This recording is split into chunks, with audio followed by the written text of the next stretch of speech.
राहुल खोलीतून बाहेर गेल्यानंतर दिव्याने हळूच दरवाजा लावला.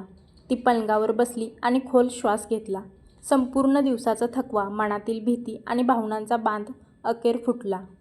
तिच्या डोळ्यातून अश्रू ओघळू लागले. तिला तिच्या आईबाबांची खूप आठवण येत होती. ती मनातच म्हणाली, आई बाबा, आज तुमच्याशिवाय या नवीन घरात खूप एकटं वाटतंय. तिला सकाळचा निरोप आठवला. आईने तिला मिठी मारून म्हटलं होतं, बाळा, आता तेच तुझं घर आहे. सगळ्यांना आपलं समजून राहा. बाबांनी डोळ्यातले अश्रू लपवत तिच्या डोक्यावर हात ठेवला होता. नेहमी आनंदी राहा बाळ, आणि कोणतीही अडचण आली तर आम्ही आहोतच. ते शब्द आठवताच दिव्या आणखी रडू लागली. तिने मोबाईल हातात घेतला. आईचा नंबर दिसत होता, पण तिने फोन केला नाही. आता मी फोन केला तर आई बाबा आणखी काळजी करतील, असा विचार करून तिने मोबाईल पुन्हा बाजूला ठेवला.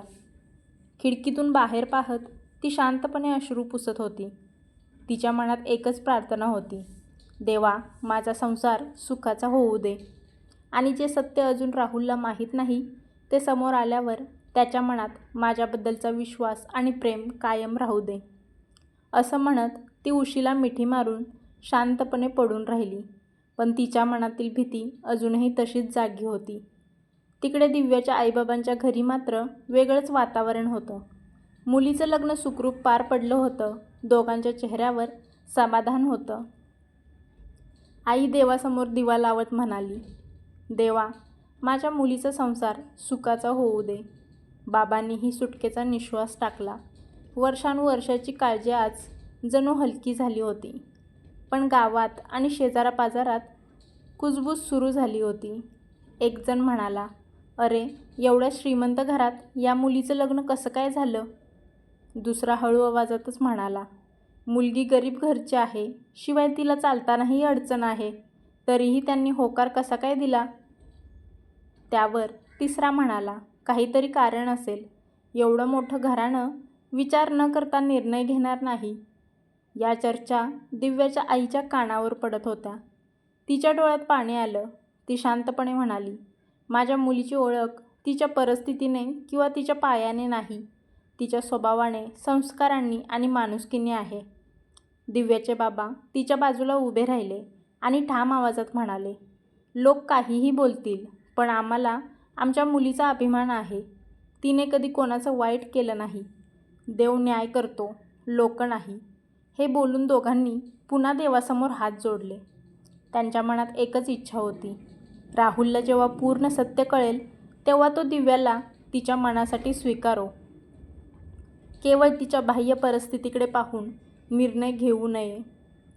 शेजाऱ्यांच्या चर्चा थांबल्यानंतर घरात पुन्हा शांतता पसरली. दिव्याची आई खिडकीतून बाहेर पाहत विचारात हरवली होती.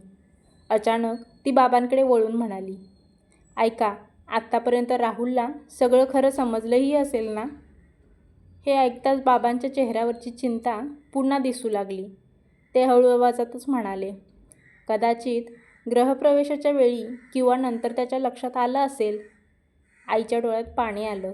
देवा, जर त्याला सगळं सत्य कळलं असेल तर तो आपल्या दिव्याला समजून घेईल ना?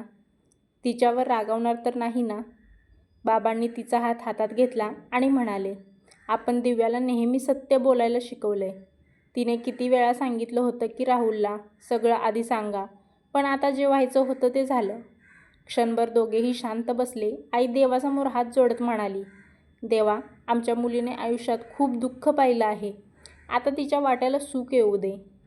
राहुलच्या मनात तिच्याबद्दल गैरसमज निर्माण होऊ देऊ नकोस. दोघांच्याही मनात एकच प्रश्न सतत घोळत होता, राहुलला खरंच सत्य कळलं असेल का? आणि कळलं असेल तर त्याची प्रतिक्रिया काय असेल? त्या प्रश्नाचं उत्तर अजून कोणाकडेच नव्हतं. त्या रात्री दिव्याचे आई बाबा बराच वेळ शांत बसून होते. त्यांच्या मनात एकच गोष्ट वारंवार येत होती, खरंच या सगळ्यात चूक नेमकी कोणाची होती? दिव्याने तर सुरुवातीपासूनच सगळं स्पष्ट सांगितलं होतं. तिने अनेकदा राहुलच्या आईला विनंती केली होती, काकू, कृपया राहुलला माझ्या पायाबद्दल आधीच सांगा. मला कोणालाही फसवून लग्न करायचं नाही. दिव्याच्या आईबाबांनाही कोणतीही गोष्ट लपवली नव्हती.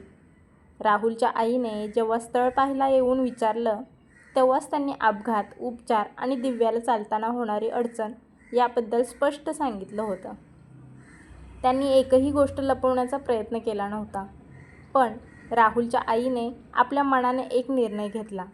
तिला वाटलं योग्य वेळ आली की राहुलला सगळं सांगेन. पण ती योग्य वेळ कधीच आली नाही. आता या नात्याचा पाया एका न बोललेल्या सत्यावर उभा राहिला होता आणि त्या सत्याची किंमत कोणाला मोजावी लागणार होती हे काळच ठरवणार होता. थोडा वेळ आराम केल्यानंतर दिव्या पलंगावर शांत बसली होती. तेवढ्यात टकटक दरवाजावर हलकी टकटक झाली. दिव्याचं पुन्हा जोरात हृदय धडधडू लागलं. तिने पटकन डोळ्यातले अश्रू पुसले, साडी नीट केली आणि दरवाजा उघडला. समोर राहुलची बहीण हसत मुखाने उभी होती. अगं वहिनी, आत येऊ का? ती हसत म्हणाली. दिव्याने हलकंसं हसू देत तिला आत बोलवलं. पण दिव्याच्या मनात पुन्हा भीती निर्माण झाली. कुठे हिला काही कळलं तर नसेल ना? राहुलची बहीण आत आली आणि पलंगावर तिच्या शेजारी बसली. ती प्रेमाने म्हणाली, वहिनी, तुम्ही आता ठीक आहात ना? आई म्हणाली तुम्ही खूप थकला आहात म्हणून जरा बघायला आले. दिव्याने मान हलवत उत्तर दिलं, हो, मी ठीक आहे. फक्त थोडा थकवा आहे. राहुलची बहीण तिच्याकडे बारकाईने पाहत होती. तिला दिव्याच्या चेहऱ्यावरचं हसू दिसत होतं, पण त्या हास्यामागचं दुःखही जाणवत होतं. ती हळूच दिव्याचा हात हातात घेत म्हणाली, वहिनी, या घरात तुम्ही एकट्या नाही आहात. काहीही मनात असेल तर मला नक्की सांगा. मला बहीण समजा. हे शब्द ऐकताच दिव्याच्या डोळ्यात पुन्हा अश्रू दाटून आले. तिला पहिल्यांदाच त्या घरात कोणीतरी आपुलकीने जवळ घेत असल्याची भावना झाली. पण तिच्या मनातलं मोठं सत्य अजूनही ओठावर येण्याची हिंमत तिला होत नव्हती. दिव्या शांत बसली होती. राहुलची बहीण तिच्याकडे पाहत हसली. मग तिने हळूच दिव्याचा हात हातात घेतला आणि म्हणाली, वहिनी, एक गोष्ट सांगू? दिव्या घाबरत म्हणाली, काय? ती हसत म्हणाली, तुम्ही माझ्यापासून काही लपवू नका. मला सगळं माहीत आहे. हे ऐकताच दिव्या दचकली. म्हणजे? राहुलची बहीण शांतपणे म्हणाली, आईने मला आधीच सगळं सांगितलं होतं. तुमचा अपघात, तुमच्या पायाला झालेली दुखापत, सगळं. दिव्याच्या डोळ्यात पुन्हा पाणी आलं. ती थरथरत्या आवाजात म्हणाली, मग राहुललाही माहीत आहे का? राहुलच्या बहिणीच्या चेहऱ्यावरचं हसू क्षणभर कमी झालं. ती काही क्षण शांत राहिली आणि म्हणाली, मला नक्की माहीत नाही आईने दादाला सांगितलं आहे की नाही. पण वहिनी, तुम्ही आता स्वतःला दोष देऊ नका. तिने प्रेमाने दिव्याच्या खांद्यावर हात ठेवला. तुम्ही काही चुकीचं केलेलं नाही. तुम्ही आणि तुमच्या आईबाबांनी सुरुवातीपासूनच सत्य सांगितलं होतं. त्यामुळे मनावर कोणतंही ओझं ठेवू नका. आणि एक गोष्ट लक्षात ठेवा, लग्न झालं आहे. दादा मनाने खूप चांगला आहे. तो कोणाचं मन पाहतो, फक्त बाह्य रूप नाही. तुम्ही एवढं गोड, समजूतदार आणि प्रेमळ आहात की तुम्हाला ओळखल्यावर तो नक्कीच तुमची कदर करेल. दिव्याच्या डोळ्यातून अश्रू वाहू लागले. ती म्हणाली, माझी भीती नकाराची नाही. माझी भीती एवढीच आहे की त्यांना वाटू नये मी त्यांच्यापासून काहीतरी लपवलं आहे. राहुलची बहीण लगेच म्हणाली, मला विश्वास आहे. सत्य समोर आलं की दादा आधी संपूर्ण गोष्ट ऐकेल. तो घाईघाईने कोणताच निर्णय घेणारा माणूस नाही आहे. हे शब्द ऐकून दिव्याच्या मनावरील ओझं थोडंसं हलकं झालं. तरीही तिच्या मनात एकच प्रश्न अजूनही कायम होता. राहुलला जेव्हा संपूर्ण कळेल तेव्हा तो खरंच मला याच प्रेमाने स्वीकारेल का? संध्याकाळपर्यंत घरात पाहुण्यांची ये-जा, गप्पा, फोटो आणि हसा सुरूच होता. थोड्याच वेळात सर्वांनी एकत्र जेवण केलं. राहुल सतत दिव्याची काळजी घेत होता. तुला काय वाढू? तिखट तर नाही ना? आणखी थोडं खाशील का? अशा छोट्या छोट्या गोष्टींमधून तो तिची काळजी घेत होता. दिव्या मात्र प्रत्येक वेळी हसून उत्तर देत होती. पण तिच्या मनातील भीती अजूनही संपली नव्हती. जेवण झाल्यानंतर हळूहळू सगळे पाहुणे आपापल्या खोलीत आराम करायला गेले. संपूर्ण बंगला जो दिवसभर गजबजलेला होता, आता तो शांत होत चालला होता. राहुलची आई हसत दोघांकडे पाहून म्हणाली, बस आजचा दिवस खूप धावपळीचा गेला. आता तुम्ही दोघंही जाऊन आराम करा. राहुलने मान हलवली.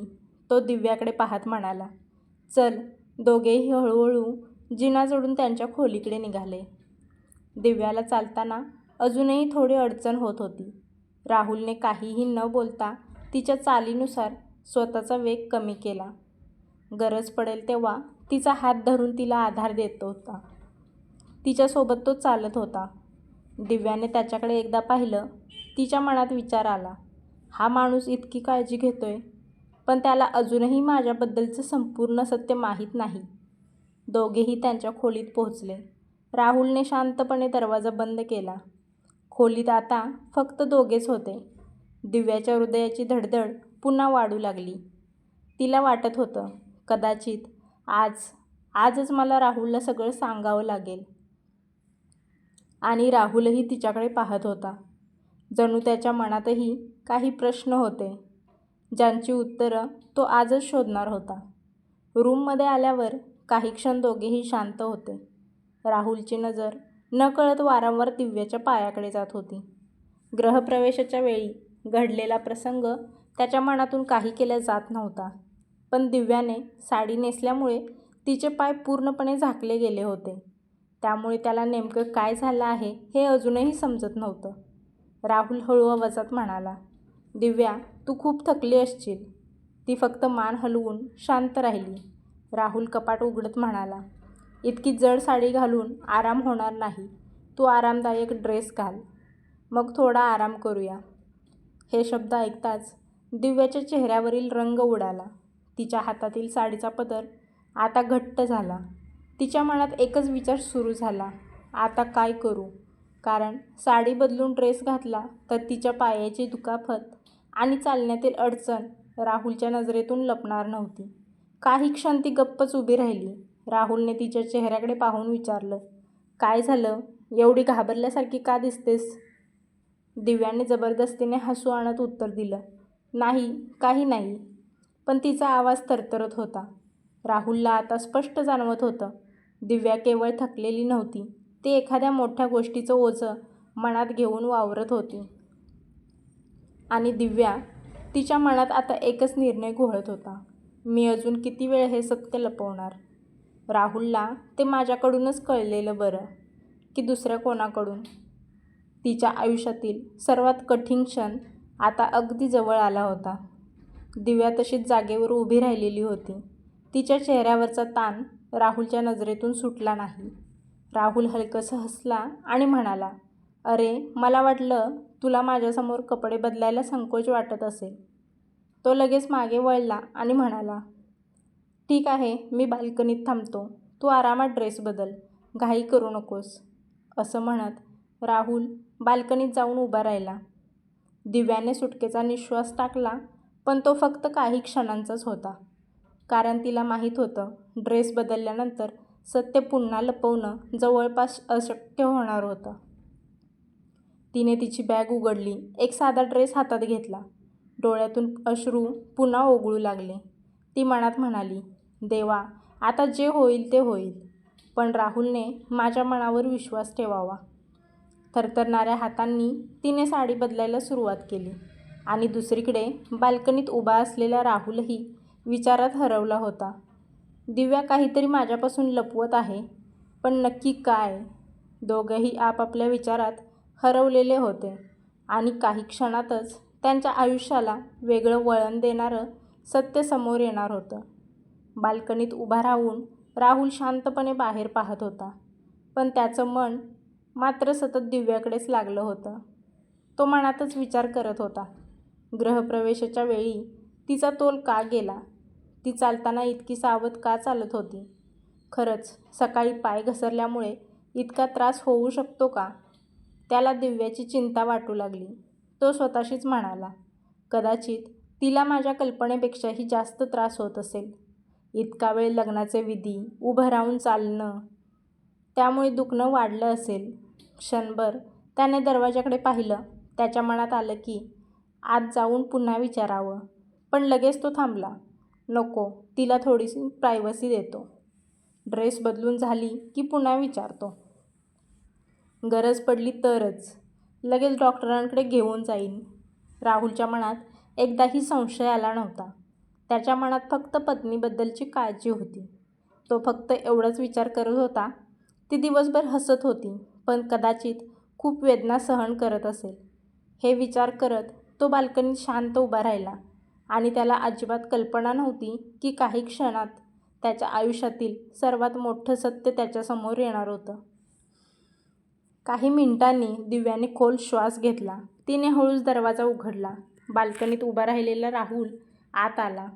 त्याने एकदा तिच्याकडे पाहिलं आणि हसत विचारलं, काय मग, आता आरामदायक वाटतंय ना? या ड्रेसमध्ये जास्त कम्फर्टेबल आहेस का? दिव्याने चेहऱ्यावर जबरदस्तीचं हसू आणलं. हो, आता बरं वाटतंय. पण तिचा आवाज नेहमीसारखा नव्हता. राहुलने तिच्या चेहऱ्याकडे पाहिलं. हसू ओठांवर होतं, पण डोळ्यात मात्र भीती आणि अस्वस्थता स्पष्ट दिसत होती. तो तिच्याजवळ येत म्हणाला, दिव्या, तू हसत आहेस, पण मनापासून नाही. काहीतरी तुला सतावतंय. दिव्याने लगेच नजर चुकवली. नाही राहुल, तसं काही नाही. फक्त दिवसभराच्या लग्नामुळे थोडा थकवा आलाय. राहुलने तिच्यावर विश्वास ठेवण्याचा प्रयत्न केला, पण त्याच्या मनात अजूनही प्रश्न होते. त्याने तिच्याकडे पाहिलं आणि शांतपणे म्हणाला, ठीक आहे, पण एक गोष्ट लक्षात ठेव. माझ्याशी काहीही लपवायची गरज नाही. आनंद असो किंवा दुःख, आता आपण दोघं एकत्र आहोत. हे शब्द ऐकताच दिव्याचं मन भरून आलं. तिला वाटलं, यापेक्षा योग्य वेळ पुन्हा मिळणार नाही. तिने राहुलकडे पाहिलं. ओठ काहीतरी बोलण्यासाठी उघडले, पण शब्द मात्र बाहेर आले नाहीत. खोलीत पुन्हा एकदा शांतता पसरली. आता त्या शांततेत फक्त एकच गोष्ट उरली होती, सत्य बोलण्याचं धैर्य. आणि ते ऐकण्याची वेळ. राहुलने दिव्याकडे एकदा प्रेमाने पाहिलं. त्याला जाणवत होतं की तिच्या मनात काहीतरी चालू आहे, पण त्याने तिला कोणताही प्रश्न विचारला नाही. तो फक्त हसत म्हणाला, दिव्या, आजचा दिवस खूप मोठा होता. तू खूप थकली आहेस. आता काहीही विचार करू नको. आराम कर. बाकी सगळं उद्या पाहू.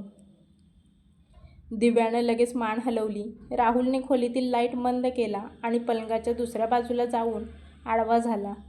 काही मिनिटातच दिवसभराच्या धावपळीमुळे त्याला झोप लागली, पण दिव्याच्या डोळ्यांना मात्र झोपच येत नव्हती. ती छताकडे पाहत विचारांच्या गर्दीत हरवलेली होती. तिच्या डोळ्यासमोर दिवसभराचे सगळे प्रसंग फिरत होते. गृहप्रवेश, राहुलने दिलेला आधार, त्याची काळजी आणि त्याचे ते शब्द, माझ्यापासून काहीही लपवू नकोस. ते शब्द तिच्या कानात पुन्हा पुन्हा घुमत होते. तिच्या डोळ्यातून नकळत अश्रू वाहू लागले.